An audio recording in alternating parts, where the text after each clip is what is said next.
Hi అండి, welcome to Pramila kitchen logs. ఈరోజు మనం సగ్గుబియ్యం వడలు చేసుకుందాం. సగ్గుబియ్యాన్ని నేనైతే ఒక కప్పుడు సగ్గుబియ్యం తీసుకున్నాను. వాటిని శుభ్రంగా 2 సార్లు కడిగి మంచిగా వాటర్ పోసి నానబెట్టుకోవాలి. వాటికి ఇప్పుడు మనం ఒక 2 ఆలుగడ్డలు బాయిల్ చేసుకుందాం.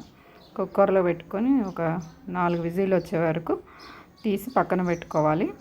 ఆ తర్వాత ఇప్పుడు ఒక కప్పుడు సగ్గుబియ్యం కాబట్టి ఒక్కొక్క కప్పుడు పల్లీలు తీసుకొని వాటిని మంచిగా వేపుకొని పొట్టు తీసి మంచిగా మిక్సీ పట్టుకోవాలి. మంచిగా కొంచెం బరకగా పట్టుకొని ఇప్పుడు మనం వాటికి కావాల్సినవి కొత్తిమీర, కరివేపాకు, మరి జీలకర్ర, కొంచెం పచ్చిమిర్చి, ఈ పొటాటోని బాయిల్ చేసిన పొటాటోని స్మాష్ చేసుకొని మంచిగా మనం ఇప్పుడు సగ్గుబియ్యాన్ని వాటర్ తీసేసి వడేసుకున్నాం కదా. ఇప్పుడు అందులో ఇవన్నీ మనం చూడండి, సగ్గుబియ్యం మంచిగా నానినాయి. 6 hours అయినా నానబెట్టుకోవచ్చు, లేకపోతే ఒక నైట్ అయినా నానబెట్టుకోవచ్చు. ఇప్పుడు మనం పొటాటో స్మాష్ చేసినాం కదా, దాన్ని ఇప్పుడు ఈ సగ్గుబియ్యంలో వేసి కలుపుకుందాం. కొంచెం జీలకర్ర, కొన్ని పచ్చిమిర్చి, కొంచెం వాము వేసుకుంటే కూడా బాగుంటుంది. నేనైతే ఒక చిటికెడు వాము వేసాను. వాము, ఇప్పుడు తగినంత ఉప్పు, దానికి సరిపడ ఉప్పు వేసుకోవాలి. ఇప్పుడు ఒక 2 లేక 3 పచ్చిమిర్చి, అంటే ఆ క్వాంటిటీని బట్టి మనం పచ్చిమిర్చి వేసుకోవాలి.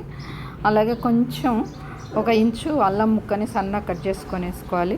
నేనైతే కొంచెం కరివేపాకు వేసిన, అలాగే కొంచెం కొత్తిమీర కూడా వేసుకొని ఇప్పుడు దాన్ని మనం పట్టు పెట్టుకున్నటువంటి పల్లీల పౌడర్ని కూడా ఇందులో మిక్స్ చేసుకోవాలి. సగ్గుబియ్యము, పొటాటోది ఇవన్నీ కలుపుకొని మనం దీన్ని ఒక ముద్దలాగా చేసుకొని చిన్న చిన్న బౌల్ లాగా తీసుకొని వాటిని వడల్లాగా ఒత్తుకొని ఒక ప్లేట్లనైనా పెట్టుకోవచ్చు, లేకపోతే డైరెక్ట్గా మనం ఇట్లా ఒత్తుకుంటా నూనెలో, వేడి నూనెలో, మనం ఇప్పుడు నూనె పొయ్యి మీద పెట్టుకొని ఒక కడాయి పెట్టుకొని ఆయిల్ పోసుకొని, ఆయిల్ వేడెక్కాక ఆయిల్ మసులుతున్నట్టుగా ఉన్నప్పుడే మనం వడలు వేసుకోవాలి.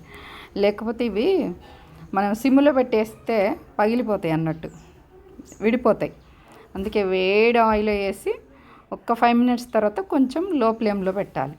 అప్పుడు కరెక్ట్గా అవి విడిపోకోకుండా ఉంటాయి. ఇవి కాల్చుకునేటప్పుడు చాలా జాగ్రత్తగా కాల్చుకోవాలి, చూసుకోవాలి. విడిపోయినాయి అంటే ఆయిల్ మొత్తం వేస్ట్ అయినట్టు అనిపిస్తుంది. అందుకే విడిపోకుండా చిన్నగా ఫస్ట్ హై ఫ్లేమ్లో కాల్చుకొని తర్వాత లో ఫ్లేమ్లో పెట్టి చిన్నగా కాల్చుకోవాలి. రెడీ అయినాయండి ఇప్పుడు మన సగ్గుబియ్యం వడలు. చూడండి ఎంత బాగున్నాయో, క్రిస్పీగా చాలా టేస్టీగా ఉంటాయి. అంటే ఇవి మనం కావాల్సినవి చేసుకోవడానికి వీలైన, ఎందుకంటే ఇందులో పొటాటో వేస్తాం కాబట్టి ఎక్కువ నిల్వ ఉండవు కాబట్టి ఇన్స్టెంట్గానే బాగుంటాయి ఇవి. దీన్ని చట్నీ పెట్టుకొని తినొచ్చు, లేకపోతే ఉట్టికి కూడా తినొచ్చు. ఓకే అండి, థ్యాంక్ యూ వాచింగ్ ఫర్